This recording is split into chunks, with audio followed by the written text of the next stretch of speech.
ምናምን ብዬ ነው መነግራችሁ አንተ ምን ቤት ነህና የኔን ፎንቃ የምትናፍቀው በውጤቱ መሰረት ሀና የናንተ ልጅ አይደለች ይሄ በፍጹም አይሆንም የኔ ባይነ ደረቃል ዛፖቹ ጭንቅላት መጣው ነበር እንደ ደነዘዝኩ የኔ ልብ እኮ እንዲህ በቀላሉ አይሰበርም ማለት ያ ህልክፉ ሴቶና ሻልሽ ማለት ነው ቆይ ሀናን ስታውቃት ምንም አይነት እውነት ሳትይዝ እንደዚህ እስከ ምርመራ ድረስ የምትሄድ ይመስላል ሰውዬ ስራዬን አደጋ ውስጥ እንዳከተውት አለኝ እናንተ የተማራችሁት ናችሁ ሴጣንን መከሩት ልጅነቷን አስቀይሮ እስከ ወዲያኛው የሚያስቀር ውጤቱ ያልጠበቁት ነገር ሊሆን ሀና በጣም ጥሩ ልጅ ናት ግን ደግሞ እኔ ሳስበው እርግብ ናት እህቴ የሚመስለው ታዩ አባባር ባዘርዬ ሀናን አሳድጓል አሉ በጣም አሪፍ ሀናና ምኛት ምርመራ ይደረግ ባልኖሩ አንቺ ማየትም እዚህ ነገር ውስጥ አትገቡ መስቀልና ፎቶውን እንዴት ለትልቅ ነገር እንደፈለጋችሁ ለምንድን ነው ያልነገሩት እነሱ ኑጋቸው እኔን ግን ተወኝ በቃ አሁን እኮ ውጤቱ ታውቆ ሀና ውሸታ መሆኗ ታውቋል ብቻ የህክምና ውጤት እንዳሰብኩ ስላልሆነ ትንሽ የዲኤንኤ ውጤቱ ምንም ይሁን አንቺ እኮ ለኔ የትነሽ እማዬ ቅድም ስለተናገርኩሽ ተናደሽው አይደል ሄድ ያልሽው የመጣሁበት ጉዳይ አለቀ በቃ መሄድ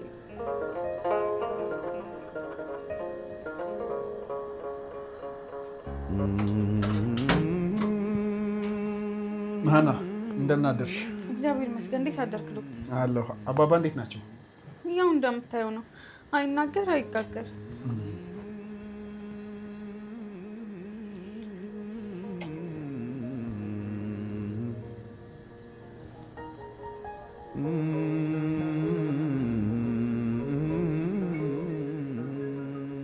አይ እንደውም ጥሩ ሁኔታ ላይ ነው ያሉት አንቺ እንደምትይው አይደለም ተሽሏቸዋል እኮ ታዲያ ለምንድን ነው የማይነቃው ዶክተር ሀና ተነጋገርን እኮ ቀጣዩ ህክምና ከተደረገላቸው በኋላ ነው መንቃት የሚችሉት ብዬሽ ነበር እንዴ ቆይ ለምንድን ነው ቀጣዩን ህክምና ማታደርጉለት እኔም ስለሱ እንድናወራ ነው አሁን የመጣሁት እሺ ዶክተር ምንድን ነው የምናወራው ምን መሰለሽ ሀና በአባትሽ ጉዳይ አዲስ ነገር ተፈጥሯል እንዴ ምን ተፈጠረ ዶክተር ቀጣዩን ህክምና ለማድረግ በጣም አስቸጋሪ እየሆነ ነው እንዴት ያው ህክምናው የሚደረገው በእነ ወይዘሮ ሜላት ድርጅት ደጋፊነት እንደሆነ ታውቂያለሽ አዎ አውቃለሁ የእነ ወይዘሮ ሜላት ድርጅት ከዚህ በኋላ ለአባትሽ ህክምና ድጋፍ እንደማያደርግ ገልጾልናል ምን በጣም አዝናለሁ ሀና ድርጅቱ ድጋፉን እንዳያቆም የቻልነውን ያህል ሞክረን ነበር ግን አልተሳካም ወይኔ መብራን እናቴ እንዴ ሀና አሁን እኮ ማልቀሱ ወይም እንደዚህ መሆኑ ምንም የሚጠቅም ነገር የለውም ምን ማድረግ እችላለሁ ይሄ ቀን እንዳይመጣ እኮ ስፈራ ነበር ይልቅ ተረጋጊና ምን ማድረግ እንዳለብሽ አስቢ ምንም ማድረግ አልችልም እኮ ዶክተር ምን ማድረግ እችላለሁ እንግዲህ የሚቻል ከሆነ ገንዘብ የምታገኝበትን መንገድ መፈለግ ነው ካልሆነ ግን የመጨረሻው አማራጭ አባትሽን ይዘው መውጣት እንዴ ዶክተር እንዴት ነው እንዲሆኑ ይዤው የምወጣው እያልኩሽ ያለሁት ነገር የገባሽ አልመሰለኝም ሀና የመጨረሻው አማራጭ እሱ ነው ገንዘብ ማግኘት የሚችል ከሆነ ብቻ ነው የመጨረሻውን ህክምና ማድረግ የሚችለው ዶክተር ምንም ቢሆን እኮ ከገንዘብ የሰው ልጅ ይበልጣል በጣም አዝናለሁ ሀና ከዚህ በላይ ልረዳሽ ምንም አልችልም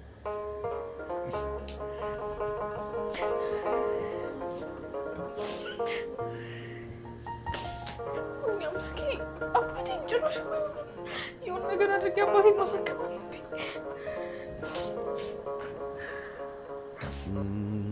አሴር 60% በ25 ዓመት ከፍለው የቤት ባለቤት መሆን እንደሚችሉ ያውቃሉ? ዲኤምሲ ሪል ስቴት 20 ደንበኞችን ብቻ በታላቅ ዕድል የቤት ባለቤት ሊያደርግ ነው። በለቡ መብራት ኃይል በ65000 ካሬ ላይ ባረፈውና በኮሪደር ልማት በተዋበው ሳይታችን የቀሩንን ጥቂት አፓርትመንቶች በመጨረሻ ዙር የማጣሪያ ሽያጭ ተመልሰናል። እርሶም የዕድሉ ተጠቃሚ ይሁኑ።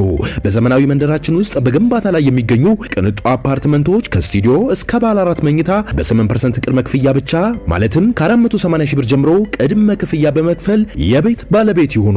32% በ4 ዓመት ውስጥ መክፈል ከቻሉ ቀሪውን ክፍያ በ25 ዓመት የሚከፍሉበትን መንገድ አመቻችተናል። ለበለጠ መረጃ በ0997 2378 77 ላይ አሁኑኑ ይመዝገቡ። ዲኤምሲ ሪል ስቴት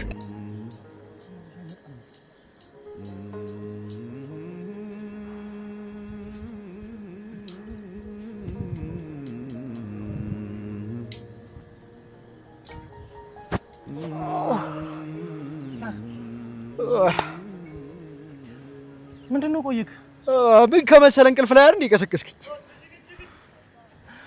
እሺ በእናትህ እንዴ ለቀኝ ማክ ወሬ ነው የምንሄደው ገና ሞርን ምናምን ነገር መርገጥ አለብኝ ስንት ነገር አለ አንዴ ዝም ብለህ መተናኝ ትላለህ?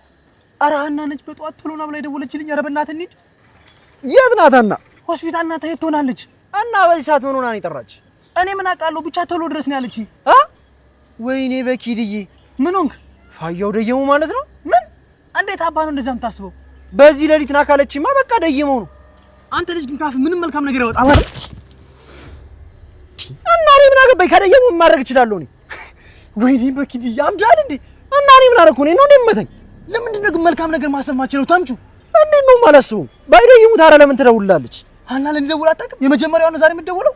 እና ታዲያ በዚህ ጠዋት እንደው እንደዛ አካል ባይ እየጠራች ካልደየሙ ታዲያ ለምን ነው የምትደውል? አንተ ልጅ ግን መቼም ጤነኛ አትሆንም። ወይኔ ተምቹ የሚቆጭ ለማይድኑ ነገር ፋየው ብር መስጠት። እሺ ጠብቀኝ፣ በቃ አብረን እንሂድ። ደግሞ ሲጋራም ይልኝ። እንዴት ነህ? ልቀቀው፣ ይሄን ልቀቀው። መድኃኒቱን ብዙ ያልኩት አልገዙልህም እንዴ? ሊያመጡ ሄደዋል። እስኪ እንደዚህ በለው። እስኪ ዘርጋ አድርገው። እንደዚህ አይዞህ፣ ልቀቀው። ተው፣ አትያዘው እዚህ ጋር።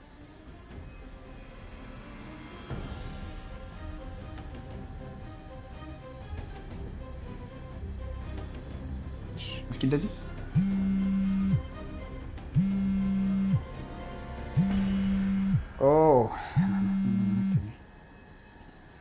ሄሎ ዶክተር። ሄሎ፣ እንዴት አደርሽ ወይዘሮ ሜላት? ያልኩህን አደረግ? አዎ እንዳልሽኝ ያደረኩት። በጣም ጥሩ። እና ምን አለች? ምን ትላለች? ምን ያላት አማራጭ እኮ አምኖ መቀበል ነው። በጣም ጥሩ አድርገሃል ዶክተር። ከዚህ በላይ ገንዘብ ማውጣት አልፈልግም። ይገባኛል ወይዘሮ ሜላት፣ ይገባኛል። እንዴ የወጣው ገንዘብስ ቀላል ነው እንዴ? እኔ እኮ ገንዘቡ ሳይሆን ያናደደኝ ልሸውደኝ መሞከሯ እኮ ነው። ግን እኮ ወይዘሮ ሜላት እሷም እውነት ሊኖራት ይችላል። ምን እውነት አላት? ምንም እውነት የላትም። ሆን ብላ እኔን ለመሸወድ ያደረገችው ጥረት ነው። ምን ዘመኑ ከፍቷል። አንዳንድ ሆስፒታሎች ሕክምናው ከተጀመረ በኋላ የትም አይሄዱም ብሎ ስለሚያስቡ ገንዘቡን ዝቅ አድርገው ይነግሯቸዋል መጀመሪያ ላይ። ሊሆን ይችላል። እሱ ግን የኔ ጉዳይ አይደለም። እሺ ወይዘሮ ሜላት በልቻውሽ። እሺ ሰላም ማይ።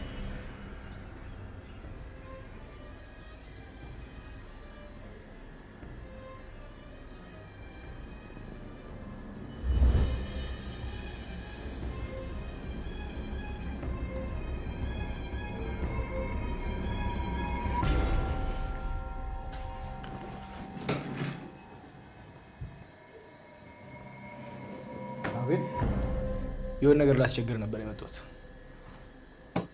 ምንድን ነበር? እዚህ እናንተ ሆስፒታል የሚታከሙ ትልቅ ሰውዬ ነበሩ ማለቴ አሁንም እየታከሙ ነው።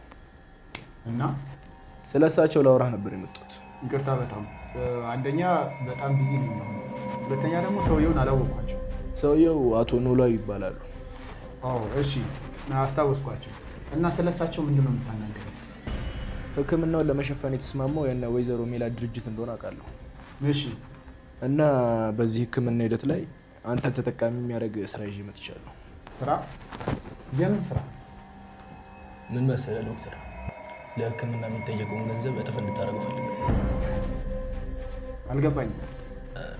ሕክምና ወደ 400 ሺህ አካባቢ የሚጠይቅ ነው። አዎ ትክክል ነው። ጎበዝ ልጅ። ስለዚህ አንተ ደግሞ 800 ሺህ ታደርገዋለህ ማለት ነው። ይቅርታ አሁንም እየገባኝ አይደለም። ምንድን ነው አልገባኝ የምትለው? የተማርክ አይደለ?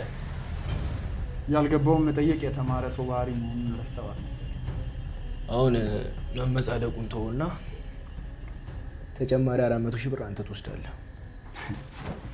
ምን እየቀለልክ ነው ወይስ ምንድን ነው? እውነቴን ነው። ምን ታስባለህ ወንድሜ? ይህ ሆስፒታል እኮ የራሱ የሆነ አሰራር አለ። እሱን ሳላጣራ የመጣው ይመስላል። ገፋ ቢባል 100 ሺህ ብር ቢወጭቁ ነው። ሌላው ያንተ ነው። በፍጹም እኔ እንደዛ አላደርግም። እንደዛ አይነት ዶክተር አይደለሁም። በጉልበት ከማደርገው ብዬ ነው እንጂ እኮ ብዙም ልመና የሚሳካልኝ ሰው እንዳልሆንኩ አውቀዋለሁ። ካስፈለገ ግን ነገሩን በመሳሪያ ማድረግ እንችላለን። እንዳስባለህ። ምን እያልክ ነው? ገብቶሃል? ይህንን ስራ በነፃም ቢሆን የመስራት ግዴታ አለ። የሆነ ስህተት እሰራለሁ ብትል አጠፋሃለሁ።